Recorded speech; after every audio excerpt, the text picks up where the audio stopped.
Fala galera, é o seguinte, vou começar aqui agora um projeto que já tem muito tempo que eu quero fazer.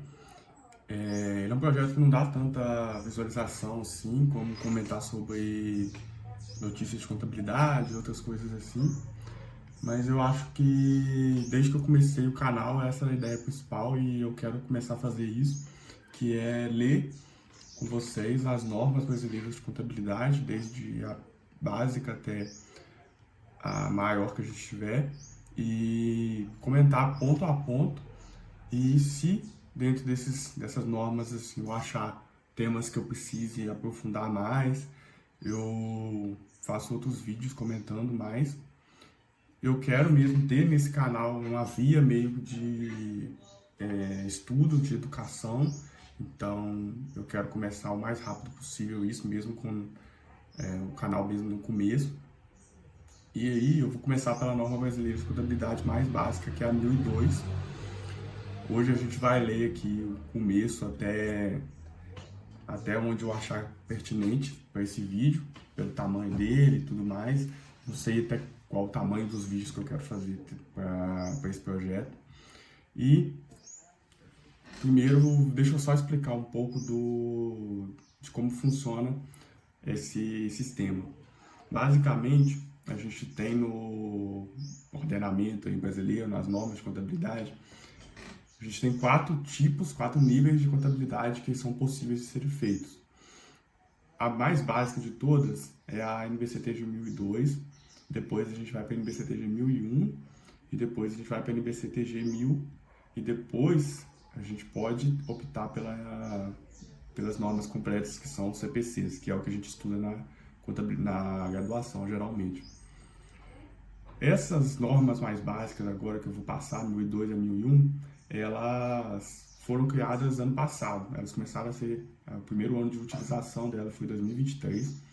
Então não há muitas pessoas ainda, muitos contadores, que se atentaram a esse fato de que agora a gente precisa seguir normas diferentes para determinados tipos de empresas, que eu vou passar aqui agora quais que se encaixam em cada uma, assim, mas para a gente dar um panorama bem completo inicial. Então vamos lá. Primeiro, que deixa eu mostrar na tela para vocês uma coisa importante, que é como que chega nessa norma. Eu vou mostrar aqui porque é importante que vocês tenham esse conhecimento, e além disso, o porquê que é tão importante saber esse conhecimento de quais normas usar. Não sair fazendo o que der na telha ou o que a graduação geralmente ensina pra gente. Então, qual que é o ponto? Na graduação, na universidade, geralmente eles pressupõem que a gente vai trabalhar numa empresa de capital aberto, uma SA. E aí, nessa sociedade anônima, nessa SA, nessa empresa grande, é muito raro se ser aplicado alguma norma contábil que não seja o CPC completo, porque precisa fazer um balanço, precisa divulgar na Bolsa de Valores, e tudo isso veda a utilização de normas inferiores que não sejam o CPC completo. Então a gente entra na graduação, é sempre ensinado para a gente, por exemplo, tem a aula sobre estoques. Nessa aula de estoques eles vão usar o CPC 16, eles não vão usar as normas brasileiras de contabilidade. Apesar de ser muito parecido, não é igual. Então a gente acaba saindo da graduação com um conhecimento que muitas vezes a gente não vai aplicar no dia a dia 100%, porque acho que menos de 1% das empresas brasileiras usam o CPC completo. Por isso que é muito importante a gente procurar por fora, a gente conhecer por fora, por conta própria ou por meio de professores que possam ensinar na internet, como algumas pessoas fazem, como eu pretendo fazer, e se aperfeiçoar por conta própria para saber no dia a dia ali quais empresas se encaixam o que, para não ficar fazendo um trabalho que às vezes não é necessário para aquele nível de empresa que você é o responsável pela contabilidade. Então vamos lá. Vou mostrar agora então como é que chega. Vou compartilhar minha tela aqui com vocês. Então vamos lá. Então, beleza. Tá aí, eu abri já deixei aqui um documento aqui para a gente fazer anotações possíveis. Deixa eu mostrar para vocês como é que chega. Vocês vão no site do Conselho Federal de Contabilidade, tá? Então, aqui, ó, Conselho Federal de Contabilidade. Pode entrar aqui, ó. Nesse site vai ter aqui em cima legislação. Legislação. Aqui a gente tem as normas, ó. Apresentação, leis, decretos, tudo isso que o CFC ele divulga. E a gente vai aqui, ó, nas normas brasileiras de contabilidade. Nessa norma vai ter aqui vários tipos, que estão norma de contador, norma de perito, norma de auditor, tem tudo aqui, coisas de terceiro setor, tudo que precisar tá aqui, o serviço de corregedoria, revisão, tudo isso aí. A gente vai aqui, ó, nas simplificadas, para pequenas e médias empresas. E beleza. Então a gente tem aqui, ó, 1000, 1001 e 1002, que é o que eu falei para vocês. A gente vai começar por essa, 1002 aqui. Deixa eu já abrir a 1001 também, que a gente vai usar para uma coisa lá, mas... Beleza, clicou aqui, vai em PDF ou Word, depende do que você quer fazer. E beleza, chegamos na norma brasileira. Na norma brasileira, vocês vão ver que tem dividido em seções. Vou falar isso aqui não, porque vem escrito, depois eu explico. Então, hoje a gente vai fazer a introdução a essa norma, conceitos e princípios gerais, também a gente vai conversar um pouco, e dependendo do tempo de vídeo que tiver aí, eu falo dessa seção 3 também, que é da apresentação das demonstrações. Essa contabilidade, essa NBCTG 1002, ela é muito curta, tem 17 páginas apenas, então assim, uma semana que você pega para estudar ali bonitinho, é possível ver ela toda com detalhes e tudo mais, assim, não é uma norma difícil de aprender não, principalmente se você já sabe contabilidade e está só se aperfeiçoando nessa ideia aqui. Então, beleza. A seção que a gente tem, vamos lá. Vamos começar então pela introdução. Eu vou ler com vocês e a gente vai explicando. Ou melhor, deixa eu salvar isso aqui. Se precisa. Vou precisar, beleza. Queria fazer, vai dar para fazer por aqui. Então vamos lá. Show. Então, a gente tem aqui o seguinte. Nessa introdução aqui,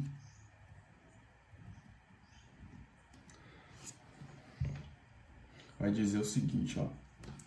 O Conselho Federal apresenta essa norma aplicável tal, que começa em 2023, que é o que eu falei com vocês. O 2023 é o primeiro ano de aplicação dessa norma. Então, agora a gente está entrando no segundo ano que essa norma é obrigatória de ser usada. Então, vamos lá. Isso aqui é muito importante, que é a NBCTG 1002, ela é para empresas que o faturamento bruto dela, a receita bruta, ela é menor do que 4.800.000, que é o valor do limite do Simples Nacional. Então, sempre que vocês pensarem na NBCTG 1002, vocês vão pensar, o limite do Simples Nacional é 4.800.000. Então, o limite da NBCTG 1002 é o mesmo do Simples Nacional. Eu vou falar agora o seguinte, ó. As microentidades que ultrapassarem o limite anual de 4.800.000 de receita bruta por 2 anos consecutivos passarão obrigatoriamente a seguir a NBCTG 1001, a 1000 ou a norma completa. Então, beleza, você tem uma empresa. Você tem uma empresa X que fatura menos que... Então, a gente tem normas. A gente tem a NBCTG 1001, 1002, a NBCTG 1001 e a NBCTG 1000. A gente tem essas 3 e as normas completas. A gente tem esses 4 níveis de contabilidade que a gente pode ter. Na NBCTG 1002, a gente vai ter aqui faturamento menor que 4.800.000. Então, isso aqui é o faturamento total que a empresa pode ter. Já na NBCTG 1001, a gente vai ter um faturamento entre 4.800.000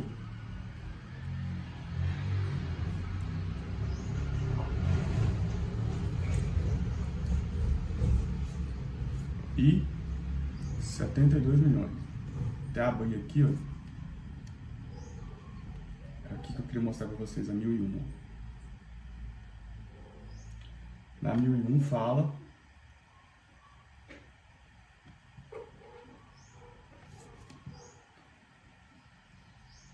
que o limite, ó, 78 milhões. Então aqui, ó, 78 milhões. Que é o limite do lucro presumido. Então fica atrelado ao limite do lucro presumido a 1001.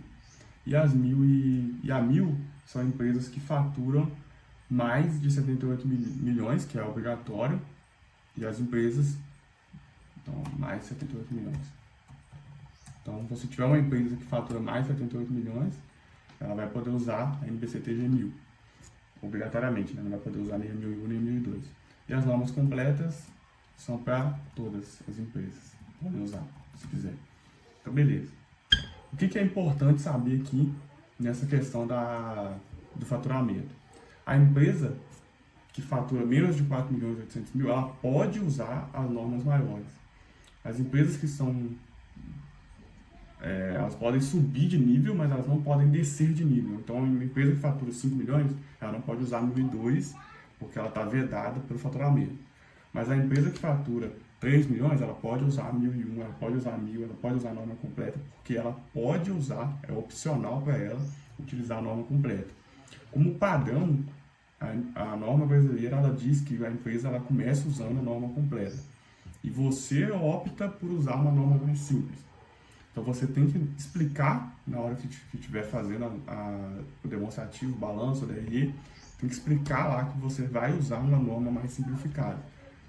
Isso vai estar dito também na NBC aqui 1002, eu vou mostrar para vocês isso também.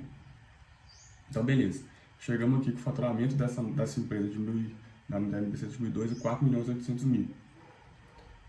As microentidades que ultrapassaram o limite anual de 4.800.000 de receita bruta por 2 anos consecutivos passarão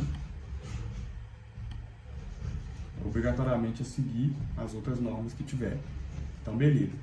Você passou de 4.800.000 por 2 anos seguidos. Então,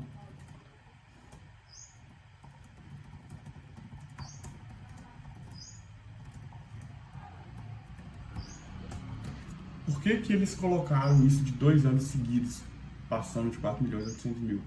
Porque às vezes a empresa está no limite ali, ela fatura, vamos supor, 4.700.000 reais, ou 4.600.000, ela está nesse limite ali que ela ainda pode usar no MBCT de 2002, aí acontece alguma eventualidade que ela vende um pouco a mais do que o esperado naquele ano e bate 5 milhões, por exemplo.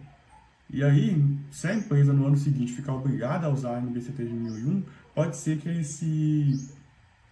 essa ultrapassagem do limite foi só um espasmo, foi só uma eventualidade, não foi uma constância, não significa que a empresa cresceu de faturamento.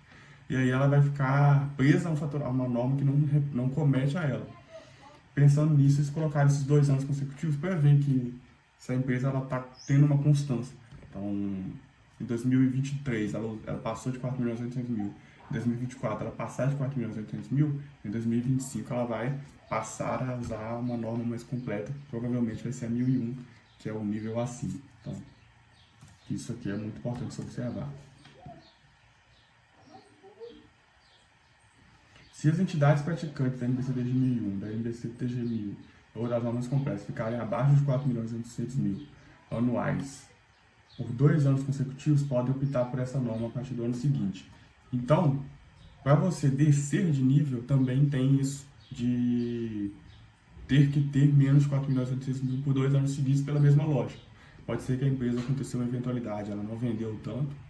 Na pandemia, por exemplo, a gente teve esses casos de empresas que faturavam um valor X e aí, por causa de fechamento de sede, por causa do lockdown, essas coisas, a empresa passou a não conseguir mais atingir aquele patamar que ela tinha antes. E aí, se ela fez isso por 2 anos seguidos, ela passa de descer de nível, mas se ela não fez, foi só uma eventualidade, ela não pode descer de nível. Então, isso também é importante para a gente ter isso em mente. É facultado as microentidades passarem voluntariamente a utilizar a NBCT de 1001 a 1000 a norma completa, foi aquilo que eu falei para vocês. A norma, ela não obriga ninguém a usar 1002, ela diz que você pode usar, mas ela também diz que você pode usar as outras se quiser. E aí, você fazendo essa opção, você fica obrigado a ficar naquela norma que você escolheu por 2 anos seguidos. Isso é muito porque a contabilidade ela funciona no sistema de continuidade. Ela quer que você consiga comparar anos diferentes. Isso eu vou falar depois, na hora que a gente vai falar nos princípios. Se você usar no ano a 1002, aí no outro ano deu na telha, você quer usar 1001. Aí no outro ano deu na telha de novo, vou voltar para 1002, que de 1001 não deu certo. Não, isso não pode acontecer. Você tem que usar por 2 anos seguidos as normas que você escolheu. Então, arque com a consequência de ter optado pela 1001, se essa não era o caso, e fique por 2 anos depois você volta. Isso é importante demais. Aqui, ó. Só poderão voltar a adotar essa norma após haver permanecido pelo menos 2 anos consecutivos na norma escolhida.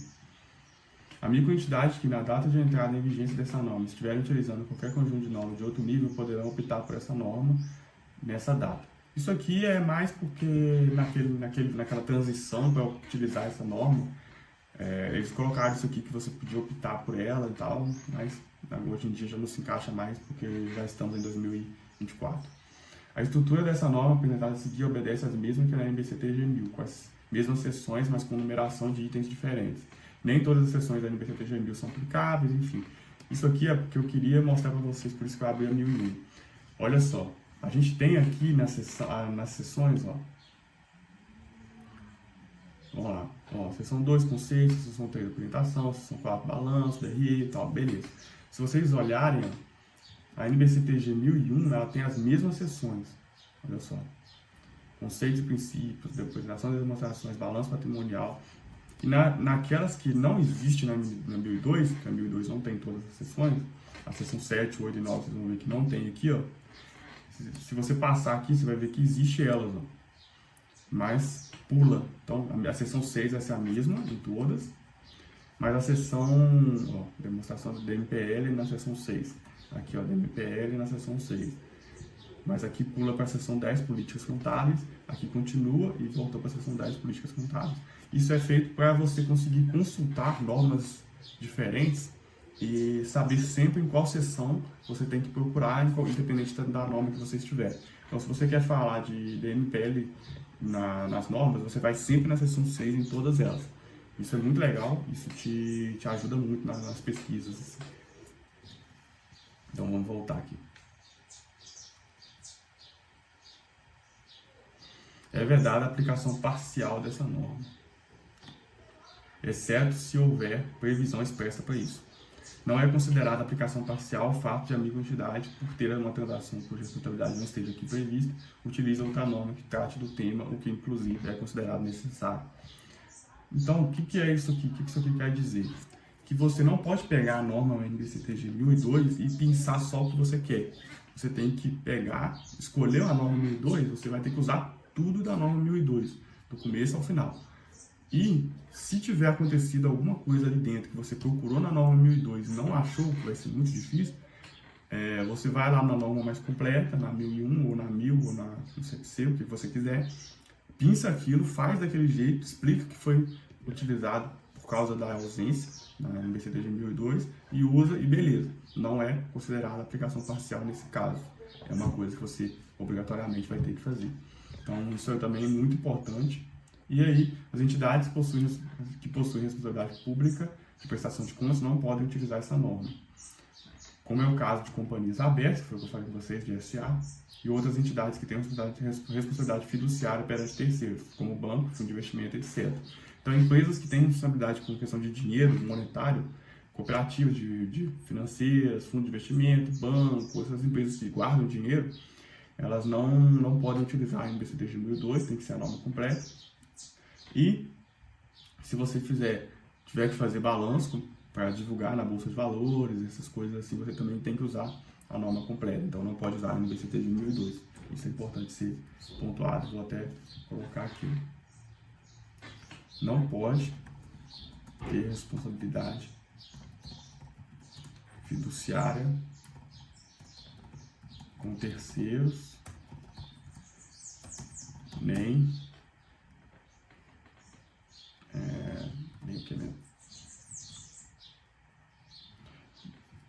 prestação de contas públicas.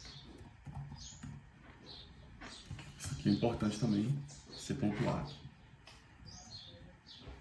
Beleza. O conjunto de demonstrações tratado nessa norma é elaborado para fins gerais, pelo regime de competência, com base nos eventos e decisões ocorridos dentro de um período específico ou exercício social, e tem por objetivo apresentar apresentações úteis e de uso geral para diversos usuários. Então, isso aqui é mais para título de disposição, que é o regime de competência, mas a gente, como contador, a gente sabe disso, que a gente vai usar o regime de competência para tudo menos para o fluxo de caixa.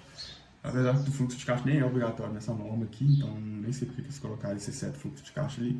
E aí, o regime de competência ele vai gerir todos os tudo na norma brasileira. O que seria então o regime de competência, caso alguém não saiba? É o regime que você publica, você faz o lançamento de acordo com o fato ocorrido, de acordo com o fato de competência e não pela transação financeira real. Então, se você vendeu, mas não recebeu ainda, você tem que fazer o lançamento. Quando você não receber, você faz outro lançamento, e assim sucessivamente. Então, esse é regime de competência. E as demonstrações comparativas são que as microentidades apresentarão suas demonstrações de forma comparativa com o ano anterior. Então, se você tiver um balanço patrimonial, por exemplo, você vai sempre divulgar 2 anos comparativos. Então, se você estiver fazendo um balanço patrimonial de 2023, você vai ter que usar o ano de 2023 como base e você vai colocar na coluna do lado o balanço patrimonial do ano anterior. Então, e assim sucessivamente com a DRE também. Então, vamos supor, DRE tem lá, receita bruta. Deixa eu fazer aqui um negócio. Seria uma tabela aqui. Então, beleza, a gente tem lá receita bruta, CMV, receita líquida. Aí você vai ter aqui, ó,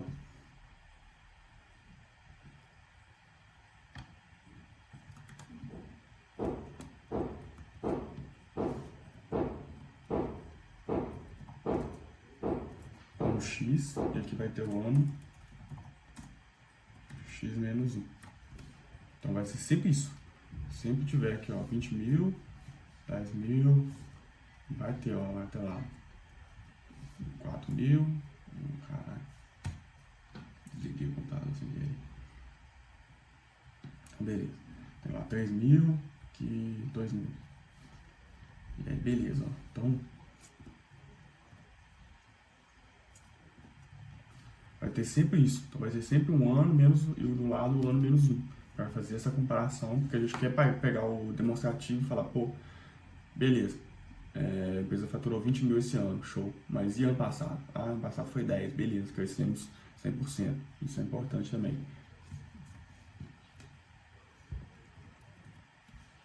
Inclusive, a gente fala isso, mas nos sistemas que a gente vai usar para fazer a contabilidade, não existe a forma de você fazer uma demonstração sem o ano anterior. Então, assim, toda vez que a gente for gerar uma ECD, for gerar uma norma, já vai vir como padrão o ano anterior comparando. Então, isso aqui está aqui só para título de conhecimento. E aqui fala as seções que não tem nessa norma, beleza, nada demais. E faixas de mudança são o limite tratado nessa norma, como eu te falei com vocês, que os 4.800.000 está vinculado ao inciso 2º do artigo 3º da Lei Complementar 123 de 2006, que é a norma do Simples Nacional, e é o artigo 2º, o inciso 2º fala do limite do Simples Nacional. Então, deixa eu até abrir ele aqui. Vou pegar aqui.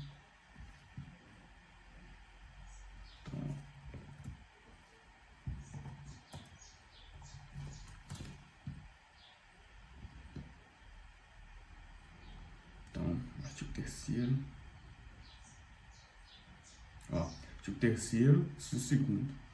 No caso de a empresa de aufia no ano calendário receita bruta superior a 360 mil e igual ou inferior a 4 milhões e 800 mil, considera-se receita bruta e tal. Para os efeitos dessa lei, considera-se microempresa, empresa de pequeno porte, sociedade empresária, sociedade simples, individual, enfim, tudo aquilo, devidamente registrado, conforme o caso, desde que a empresa fature 360 mil e igual ou inferior a 4 milhões e 800 mil. 360 mil são as pequenas empresas e as 4 milhões são as médias empresas. A micro e a pequena empresa, né? Micro empresa e a pequena empresa. Então, aqui está onde fala o limite. E aí, se um dia, eventualmente, o governo ir lá e trocar esse 4 milhões e 800 mil por, sei lá, 5 milhões e 600, alguma coisa assim, esse vai passar automaticamente a ser o limite da norma 1002. Então já fica alterado aí. Se esse limite for alterado, considera também alterado o limite nessa norma.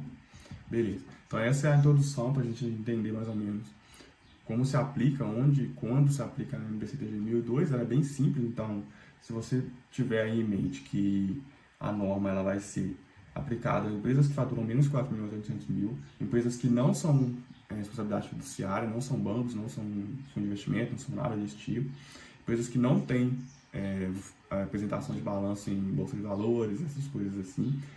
Beleza. Passou nesses três crivos, a empresa ela é apta a usar a NBCTG 1012.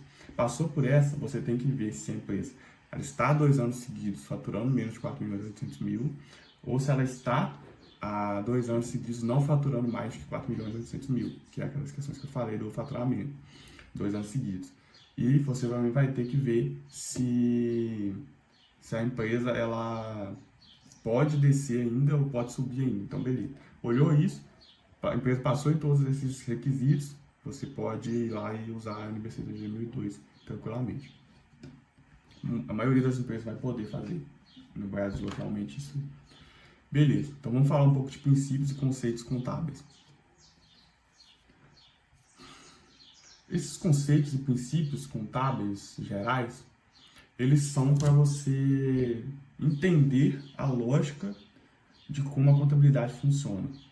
Então, não é que você tem que decorar os princípios contábeis necessariamente, mas é legal que você saiba que existe, porque ele vai te guiar fazendo muita coisa no dia a dia. E você precisa ter isso muito enraizado na sua cabeça, sem você ter que ficar pensando demais, para que as decisões no dia a dia sejam tomadas da melhor forma possível. Vocês vão ver que entendendo isso aqui, você consegue entender muito do porquê na contabilidade algumas decisões são tomadas. Então vamos lá. Eu vou falar um pouco assim, detalhado em cada ponto, e a gente vai trocar uma ideia um pouco sobre cada princípio e cada conceito. Vamos lá. Qual que é o objetivo então? Para que a gente faz uma demonstração contábil? Em tese, a gente faz uma demonstração contábil para ser vista por outras pessoas. A gente não faz uma contabilidade só para arquivar e seja o que Deus quiser. A gente faz a contabilidade para que o administrador, alguém, o usuário da informação, possa pegar essa demonstração, essa DRE, esse balanço e fazer alguma coisa com essa merda desse negócio que a gente fez. Então, o objetivo é mostrar para essa pessoa, para esse administrador, que a posição patrimonial da empresa, que é o balanço, a posição financeira, e o desempenho que a empresa teve no ano anterior e nos outros anos, tá bom ou tá ruim. Ele tem que ter isso em mente quando ele olha para as demonstrações contábeis. Então, beleza. A gente vai seguir algumas características qualitativas, alguns conceitos, para fazer essas demonstrações da melhor forma possível. A primeira aí que a gente tem é a compreensibilidade. Compreensibilidade seria a capacidade da pessoa, do usuário, bater o olho na demonstração, no balanço e entender alguma coisa, ser compreensível para essa pessoa. Só que a gente não tem como, sabe, fazer muito simples também, né? A gente tem que tratar essa pessoa como se ela, presumindo que ela tem um conhecimento pelo menos mínimo de contabilidade, de finanças, de economia, e que ela vai conseguir, ou pelo menos ir atrás dessa informação sozinha, porque a gente não é também bebê, a gente não é babá de ninguém, vai ficar ensinando tudo para a pessoa. A gente tem que ter pelo menos essa presunção mínima para conseguir trabalhar legal. Então a gente vai ter sempre isso em mente. A relevância também é importante, relevância ou materialidade. A relevância é você tem que fazer uma informação, tem que fazer uma demonstração contábil que ela seja interessante, ela tenha algum tipo de importância para a pessoa que vai olhar aquilo. Tem que ser relevante para ele na tomada de decisão. Então isso é importante ser visto. Não significa que você não vai fazer lançamentos não relevantes, que são valores pequenos, não. Significa que você vai fazer todos os lançamentos que tiver que fazer para que essa informação ela seja o mais relevante possível para o usuário. O próximo é confiabilidade. A confiabilidade é você fazer uma demonstração, um balanço, que seja o mais fidedigno possível à realidade que aconteceu no dia a dia da empresa, para que o usuário da informação ele confie no que está escrito ali. Não pode, do nada, assim, um banco na vida real movimentou ao longo do ano um valor X e no final do ano você vai lá e não apresenta essa movimentação. Isso acaba não confiando, né? Não sendo uma informação confiável. No Brasil a gente tem muito problema com essa questão dessa confiabilidade, porque as empresas hoje em dia têm muita dificuldade de fazer um controle de caixa legal. Eu vou até fazer um vídeo sobre isso depois. E por causa disso, muitas vezes a gente fica sem o lançamento de fluxo de caixa legal. E aí acaba ficando uma demonstração não tão interessante por causa desse gap no fluxo de caixa aí. A gente tem que trabalhar sempre com o cliente para ele ter essa consciência de que o caixa ele tem também que passar pela contabilidade para que a gente possa fazer uma contabilidade cada vez mais legal para ele. E a questão de prudência também, que é você não ficar presumindo muita coisa e viajando na maionese. Você tem que fazer as coisas, principalmente aquelas que são feitas por dedução, assim, que são feitas por condições e não são exatas, estimativas. Você tem que fazer isso seguindo alguma lógica, algum pensamento coerente e que você consiga explicar depois o porquê você chegou naquele resultado. Então, na hora de fazer, por exemplo, uma depreciação, escolher o método de depreciação, você vai escolher o melhor para a empresa e vai explicar por que foi aquilo. Na hora de fazer um estudo de empréstimo, de financiamento, você tem que fazer o estudo e fazer os lançamentos da forma mais prudente possível, da forma mais correta possível, para que a empresa ela consiga confiar no seu balanço e que você fez a coisa do jeito certo.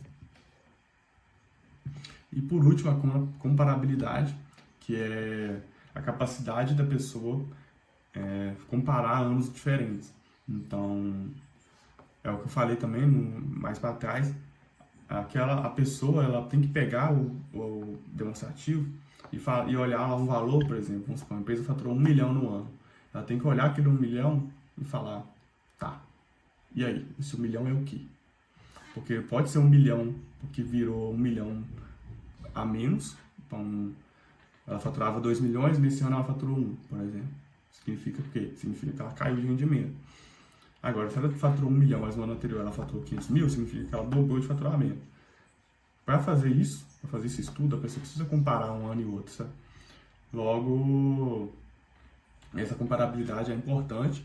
E essa comparabilidade, ela é um princípio tão importante que, por exemplo, você tem que manter coisas iguais, você tem que fazer os lançamentos seguindo uma coisa parecida, uma política contábil parecida, para que a empresa não tenha essa distorção. Vamos supor, em um ano você está usando uma política contábil de lançar depreciação uma vez por mês, e no outro ano você vai fazer a depreciação lançando ela um ano num método diferente, um método de depreciação diferente, troca de método de depreciação, e aí faz o lançamento uma vez no ano.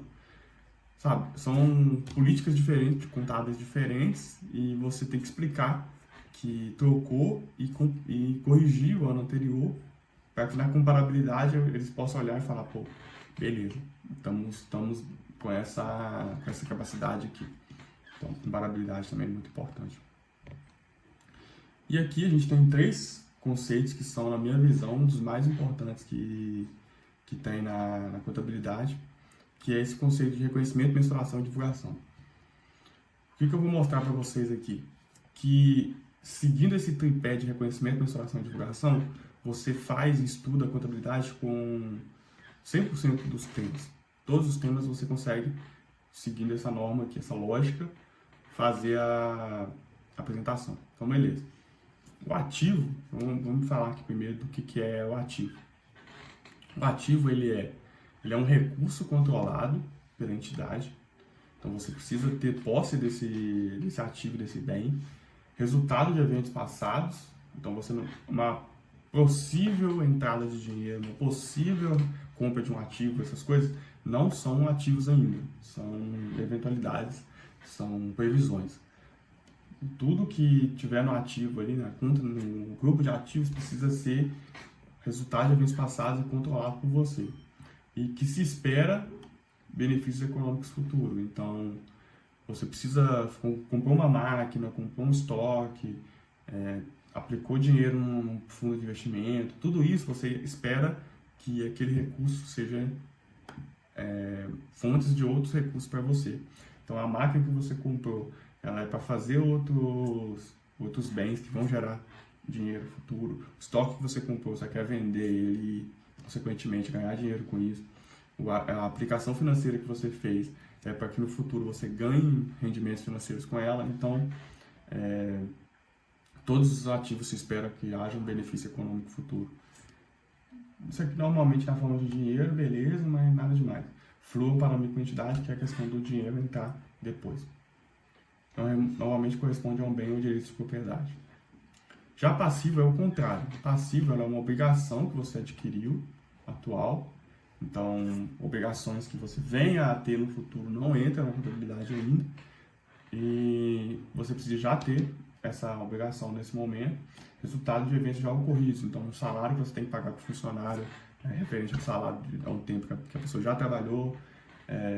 Se fornecedor que você comprou e não pagou ainda, significa que você já fez essa compra e tem que pagar ele. Enfim, tudo isso é um passivo, cuja liquidação se espera resulte saída de recursos econômicos. Então, para você liquidar um passivo, você precisa, de certa forma, se despender de um ativo, que pode ser um dinheiro, que você vai lá e pague o fornecedor, pague o salário, pode ser, por exemplo, uma troca, então você abate um valor de empréstimo dando um bem, por exemplo.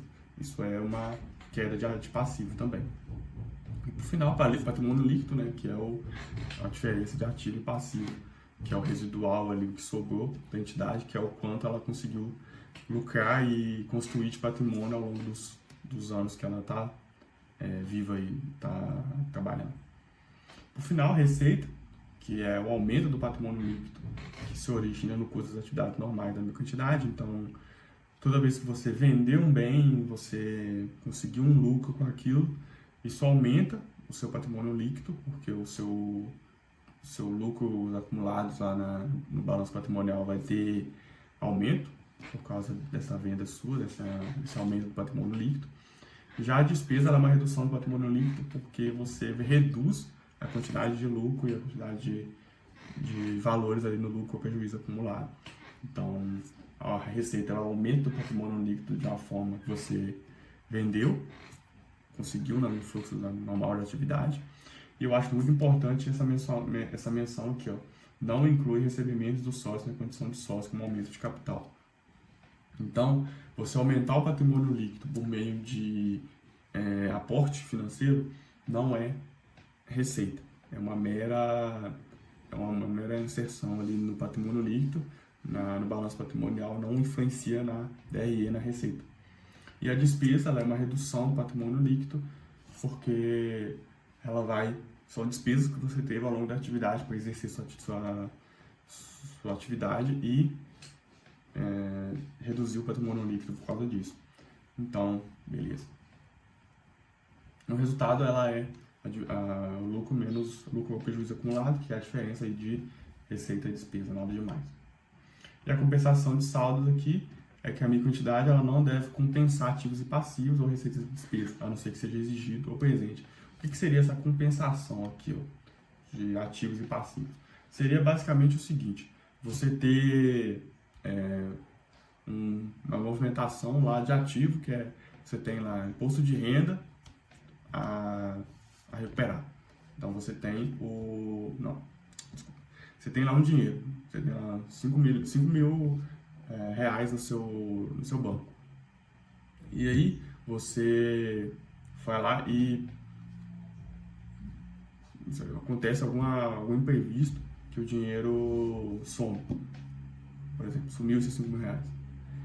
O que você tem que fazer? Você tem que lançar a saída desse dinheiro. Você não pode ir lá e tirar do passivo esse dinheiro e fechar e zerar. Não é assim. Você tem que lançar que esse dinheiro foi perdido, você tem que fazer uma declaração e tudo mais. Então, a compensação assim, de ativos e passivos, principalmente receitas e despesas, né, que o pessoal costuma fazer muito, que é, por exemplo, você vai lá e faz uma venda. Faz uma venda legal, tal, vendeu um serviço por 2 mil reais. Aí, beleza. Nessa venda, vou fazer o lançamento. Nessa venda de 2 mil reais, ó, venda de 2 mil reais, você teria que lançar débito aqui de, sei lá, clientes a receber. Você teria que lançar a receita com vendas aqui. Beleza, lançou, tal, beleza. E aí, supondo que o cliente vai lá e peça a devolução do dinheiro. Você não pode vir aqui e fazer assim, receita com vendas,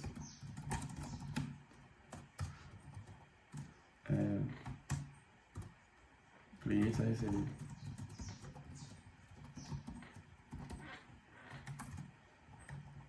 Você não pode fazer isso. Você não pode chegar aqui e só fazer isso, para zerar isso aqui. Não, você tem que lançar.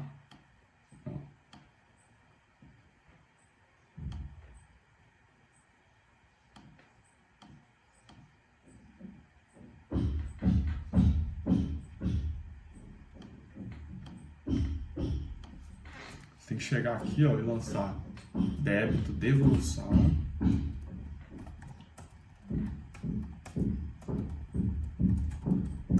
crédito, clientes a receber.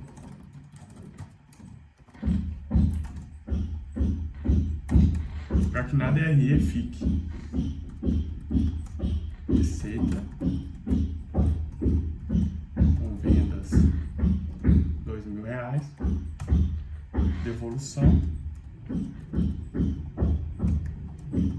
de vendas 2 mil reais, lucro zero. Beleza? Então isso aqui que eles falam não pode compensar ativos passivos, não pode compensar receitas e despesas. Você não vai lá e você tem que mostrar essas coisas aqui pelo valor total que foi movimentado e não compensando os saldos. Então, beleza. Fechamos aqui a seção 2. Deixa eu ver como é que é o tamanho da seção 3. Vamos falar um pouco da seção 3 aqui. Eu acho que tá um tempo legal ainda. Vamos falar um pouco de seção 3, então. A seção 3, ela é instruções para você divulgar as demonstrações contábeis. Então, o que você tem que fazer? Vamos lá. As demonstrações contábeis devem representar apropriadamente a posição patrimonial, financeira e desempenho operacional. Beleza. Isso aqui significa basicamente que você precisa fazer a contabilidade do jeito certo. Fazer todos os lançamentos que tem que fazer e tá alinhado com o princípio lá que a gente viu da confiabilidade, da materialidade, levando todos esses princípios. Então, você seguindo todos os princípios, fazendo todos os lançamentos, você automaticamente vai apresentar um balanço que está dentro da realidade, e aí automaticamente o usuário vai poder fazer esse uso dessa informação e vai tomar as melhores decisões possíveis aí. Já aqui, ó, a quantidade de coisas das demonstrações estiverem em conformidade com essa norma, deve, ao final das demonstrações, fazer uma declaração explícita e sem reservas dessa conformidade ao final das demonstrações. Isso aqui, o cara que escreveu estava dormindo, e vocês podem ver que ele usa ao final das demonstrações duas vezes aqui, ó, ao final das demonstrações e ao final das demonstrações. Faltou uma revisãozinha básica aqui, mas beleza. E deve informar a atividade operacional da minha quantidade. Então, beleza, ó. Tô lá, bonitinho, terminei, fiz todas as demonstrações, eu sou contador foda, beleza, terminei, tá tudo bonitinho, o que eu viro e falo? Vou lá na SCD, ou então, o que for, um Word que tiver, e vou lá e escrevo, ó, declaro que essas demonstrações, o que tiver na cabeça aí, essas demonstrações contábeis da empresa X no ano 2020X estão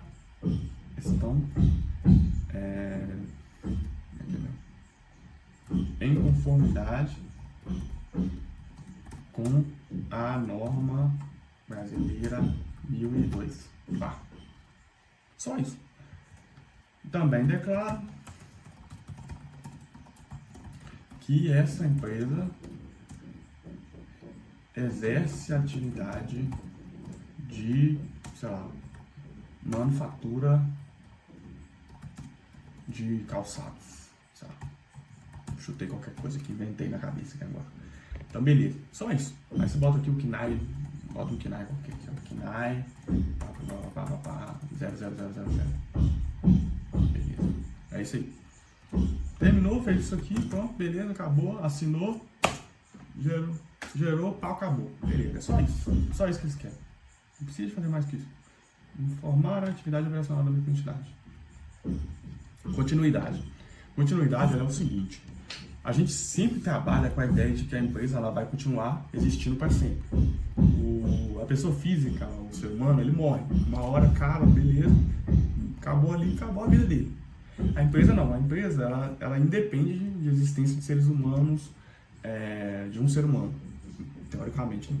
Então, você tem que presumir sempre que ela vai continuar girando, a roda vai continuar existindo.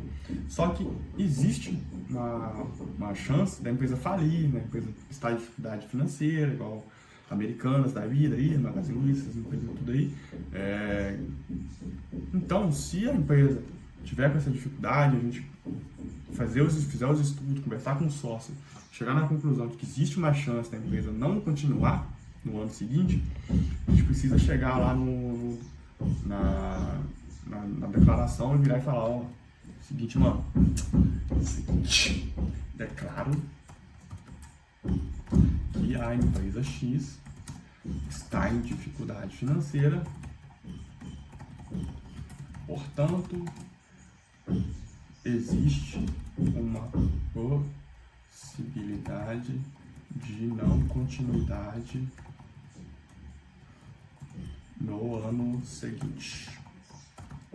Pronto, beleza, só isso que você precisa fazer. Só isso. Aqui, ó, durante o próximo exercício. Uniformidade de apresentação é o que eu falei da questão da continuidade. Você precisa manter um princípio, manter uma política contábil, uma forma de se fazer um lançamento para que você tenha nos 2 anos de comparação coisas parecidas, coisas uniformes e que mantenha uma possibilidade de você fazer um estudo. Então, se você for fazer alguma mudança de um período para o outro, você precisa deixar claro que essas mudanças devem atender uma apresentação patrimonial melhor. E além disso, ela tem que fazer de forma igual a seção 10 explica. Vamos fazer um vídeo, obviamente, sobre a seção 10 mais para frente, que fala sobre isso.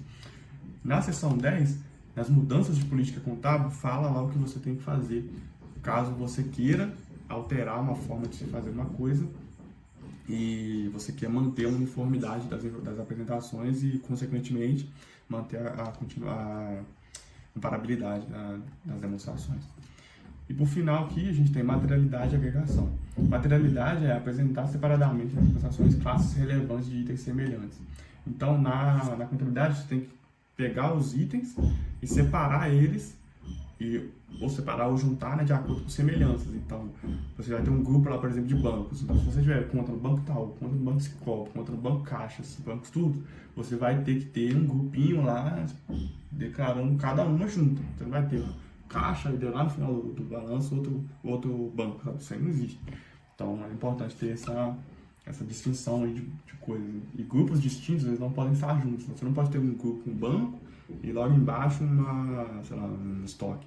Não faz sentido isso. O estoque tem que estar tudo junto, o banco tem que estar tudo junto, o caixa lá tem que estar tudo junto, e contas pagas antecipadamente tudo junto, enfim. Isso aí precisa deixar claro também no banco, na apresentação. E outra coisa importante aqui também, a ordem precisa seguir uma lógica de menos mais líquida para menos líquida. Então, quanto mais fácil aquele bem se tornar dinheiro, mais alta no balanço essa negócio tem que ficar, essa conta tem que ficar, isso precisa ter em mente. Então, por exemplo, o banco está sempre em cima, o caixa está sempre em cima, porque é o mais rápido de você sacar e lá e usar. Aplicação financeira, se você consegue resgatar em curto espaço de tempo, você coloca lá estoques, vem depois, porque você geralmente consegue vender esse estoque. E aí depois tem, por isso que o imobilizado fica lá embaixo no balanço, porque ele é geralmente mais difícil, geralmente ele não está para venda, enfim, essas coisas assim precisa ter em mente. E isso aqui é importante. E aqui fala o que vem aqui nas demonstrações da norma 1002, que é o balanço, que é uma norma bem simples, ó, que é o balanço, a DRE, são padrão, né, tem todas, a DLPA, que nas outras normas vira DMPL, então aqui a gente tem a DLPA, que é de boa fazer também, nada demais. E a empresa não está obrigada a elaborar notas explicativas, mas ela é incentivada a fazer. Ninguém faz, não é por mim. Ninguém faz notas explicativas se não precisa. Então, enfim. Mas as outras declarações tem que fazer. Que é aquelas declarações que eu falei aqui, ó. Essas declarações precisa fazer. Agora, nota explicativa não precisa fazer. É legal fazer? É legal fazer, mas ninguém faz. Beleza, terminamos aqui a sessão 4. Deixa eu tirar aqui do meu compartilhamento de tela. E é isso. Então, beleza. A gente terminou aqui então de fazer a sessão 1, 2 e 3. E em breve a gente volta aí com a sessão 4 e 5, que são as demonstrações. Espero que o meu vizinho batendo aqui não tenha ficado muito alto e atrapalhado aí no vídeo. Espero também que seja um vídeo que quem assistiu aí goste e possa sentir que aprendeu alguma coisa com esse vídeo. E tô com a voz doendo, nossa senhora, falei demais. Enfim, vamos lá, vamos trabalhar, vamos estudar bastante. Me sigam aqui no YouTube ou no Instagram, tudo ao Contador Victor. Deixa os comentários de vocês, como é que foi a aula, se gostaram da dinâmica, se não gostaram, aquela coisa toda. Eu pretendo fazer, como eu falei, isso aqui é uma série, eu estou só começando, eu vou ler a norma toda e a gente vai estudar bastante ainda. Aqui nesse canal também terão vídeos sobre contabilidade, sobre meu dia a dia, minha vida, e sobre minhas opiniões sobre algumas coisas também na economia, na política, nessas coisas assim que eu posso achar que vale a pena falar. Então não vai ser um canal só para vídeo aula. E espero contar com vocês também aí nessa minha empreitada aí, beleza? Curte, deixa o like aí, compartilha com alguém que você conhece, algum estudante de contabilidade, alguém que você acha que precisa saber essa informação. E tamo junto. Valeu!